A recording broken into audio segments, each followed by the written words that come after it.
Heyo, Chris here, and thanks for tuning into the Delta. And welcome back to the Delta Mobile, where we're going to discuss Formula One racing this weekend in my car at work. So, we're heading to Italy, Emilia-Romagna. That is probably the most American way to say it. Imola.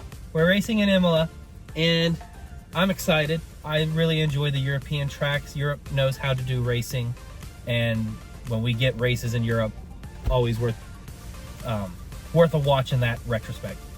But if you like the content, hit the like button, smash the like button, I don't care, whatever buzzword you want to do, hit that like button.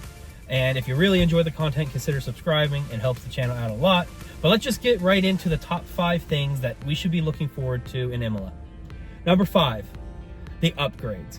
That is the biggest one I think everyone now is talking about. I'm not going to sit here and pretend that I know what changing a floor and changing your side pod angle and adding an S-duct or taking away an S-duct. I don't know that. I'm still probably too new in the sport to really truly understand that.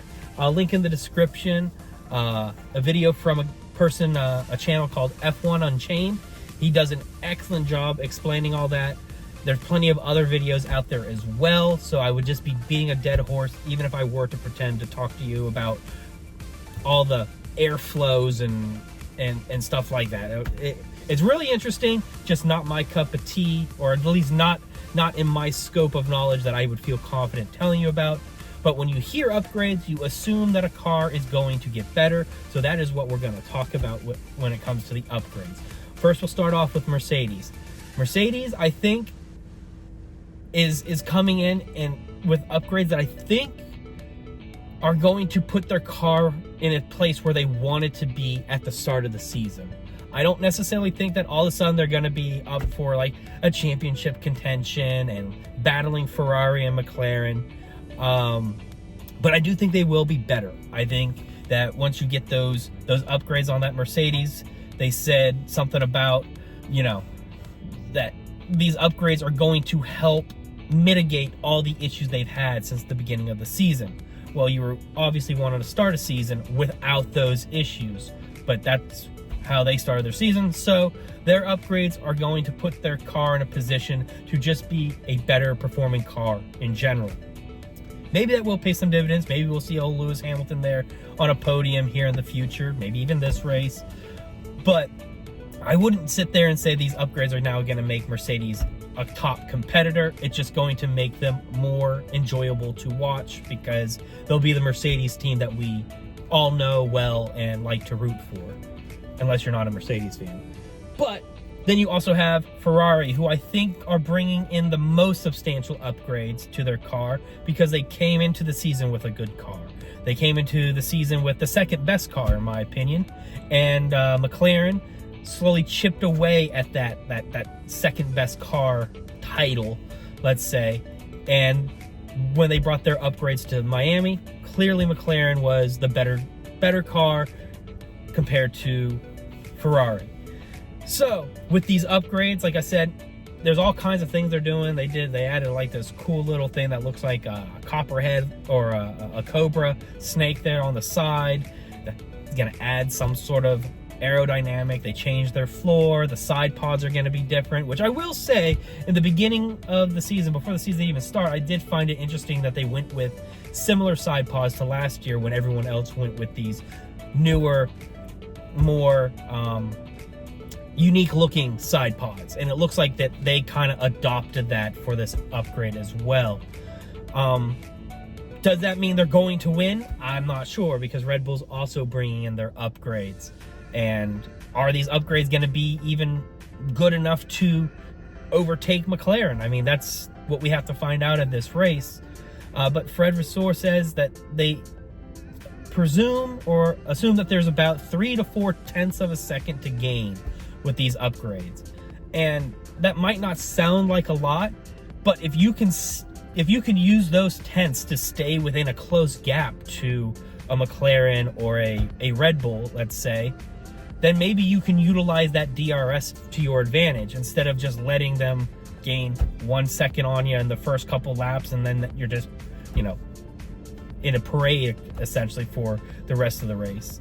So the Ferrari upgrades are exciting. As a Ferrari fan, I really want to see some really cool things from them. But we'll go on to Red Bull now, who also is bringing the upgrades, and that is where like all the excitement kind of deflates, because you're sitting there going, oh yeah, McLaren brought their upgrades, and now Ferrari brought their upgrades, so they're gonna leapfrog McLaren in theory, and then they'll do better than Red Bull. And then Red Bull's wagging their finger like, no, we got upgrades too. Now, Adrian Newey says that like once you get to like this stage in your evolution of a car, when your car has been so dominant, there's very, very like small margins to improve upon, apparently. Again, I'm not an engineer. I'll just take the word of, you know, an engineering genius, let's say. And so do I think they're going to gain like a half second ahead of the field? Not necessarily. And that's why the upgrades are actually very interesting this weekend, and you should tune in, because you have McLaren and Ferrari trying to trace Red Bull, who probably aren't going to get like leaps and bounds ahead with their upgrades compared to the other two. But moving on to number 4, we have the first race in Europe. Europeans know how to build a racetrack. It's authentic, it's traditional, and this one is no exception.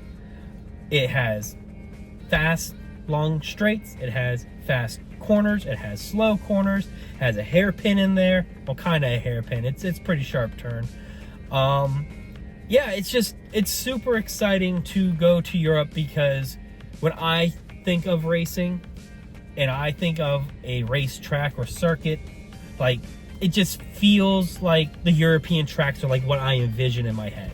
Like I said, I love the Miami GP, and Vegas was exciting, and Singapore and Japan were cool, but that's not like what I envision when I think like, hey, when you think of racing, when I think of racing, I think of Silverstone, I think of Imola, I think of Spa. Like those are like the real racetracks that really get me going and get me excited.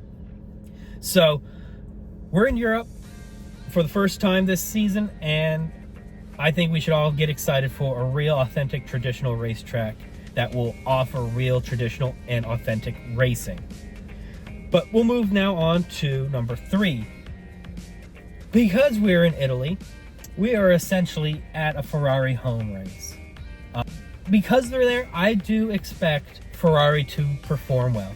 They're bringing their upgrades. Charles Leclerc is driving great. Sainz is doing very well also. If you are a Ferrari fan, you should be tuning in as much as you can throughout the weekend and be excited for what could possibly be. With these upgrades, we might see Charles Leclerc actually get pole position. With these upgrades, you might even see Charles Leclerc win a race. That would be, you know, the bee's knees. Best case scenario for me, because I'm a Carlos Sainz fan, Carlos Sainz wins the race, Charles Leclerc comes in second, and Lando Norris comes in third and leaves the Red Bulls in the dust. That would be ideal. But yeah, since we're in Italy at Imola, this race weekend, number 3, the third thing to look forward to will be the Ferrari performance. Moving on to number 2, though, we don't need to only look at Ferrari or McLaren or Red Bull for good racing. If you have been paying attention, if you're a true fan of motorsport, you probably have noticed there has been a lot of good racing going on in the midfield and even back markers. Yuki Tsunoda, week in and week out, somehow puts himself in a position to gain points and be competitive. The Haas team, while implementing some tactics that might be a little questionable, are definitely making things interesting there in the midfield. Bumping cars and cutting corners and doing all kinds of crazy things. Then you have Alpine, who seemed like they were driving farm tractors there for a long time. And they still are. They still have a slow car. But they brought some upgrades, and I do think maybe they're bringing some more upgrades. A lot of teams bring upgrades to this track, apparently. And I wouldn't be surprised if Alpine brought some more. But nonetheless, Alpine is finding their way back into to midfield. They're not great. I'm not sitting here saying, well, watch out, Aston Martin, Alpine's on your heels. But I am saying they're bringing in some good racing the last couple weeks as well, as they're getting their car fine-tuned and better. And then Williams is still constantly in the hunt for a point. That car seemed to be having issues throughout the entire season. And then obviously you have Logan Sargent, and that doesn't help your case at all for getting points. But yeah, just in general, those teams that are like number 6 through 10. I mean, Valtteri Bottas, like he is an excellent race car driver. And if it isn't for some stupid mistake that the team makes throughout, he might even have a few points. So yeah, tune into the backfield if you want to see some fun racing, because it's not always exciting up front, but that doesn't mean there isn't exciting racing going on. Look at those back markers, look at that midfield, see what kind of cool things you can learn and pick up along the way. Now, the number one thing that I am going to look forward to at this race in Italy is the McLaren versus Red Bull versus Ferrari. McLaren brought their upgrades last race. Ferrari, Red Bull bringing theirs this race. Now, it has to be this situation. It's like the perfect storm, because we kind of know what we've had all season. Ferrari, the second best car. Red Bull, the best car. McLaren got close to Ferrari. Now they jumped past Ferrari. Can Ferrari leapfrog McLaren? Can they perform so much better that they actually get ahead of Red Bull? What if one of these teams' upgrades doesn't work out? Like, what if Ferrari brought all these upgrades and they just don't work for them? You know, that will be McLaren's opportunity to really get into that championship race and make Ferrari have to chase McLaren. What if Red Bull's doesn't work out, and then you have both McLaren and Ferrari blow right by them, and then you have a Ferrari McLaren championship race? I mean, there's a lot of weird little scenarios and things to look at just amongst these three teams alone, in this race alone, because this race, I think, will tell us a lot. It could also be boring. Maybe Ferrari brings their upgrades and it works, and they're back to being the second best car, and McLaren goes back to chasing Ferrari, and then Red Bull brings their upgrades, and Red Bull just goes and just wins by 17 seconds again. I mean, it is Max Verstappen. That's not out of the question. But I would have to say, at the end of the day, if you want to see something, if you want to tune into this race weekend and know what to look for, I would look for the McLaren versus Ferrari versus Red Bull battle that should happen based on the information we know. But yeah, those are the 5 things that I'm looking forward to here at the race coming up this weekend. Hopefully you can find some excitement there too. And if there's something that you're excited about, let me know in the comments below. Maybe I missed out on something. I mean, it's only 5 things. I'm sure there's 100 things that you could be excited about this weekend. So let me know in the comments. Hit that like button. Consider subscribing. But yep, that's it. Take care, stay safe, and have fun out there. Bye, everybody.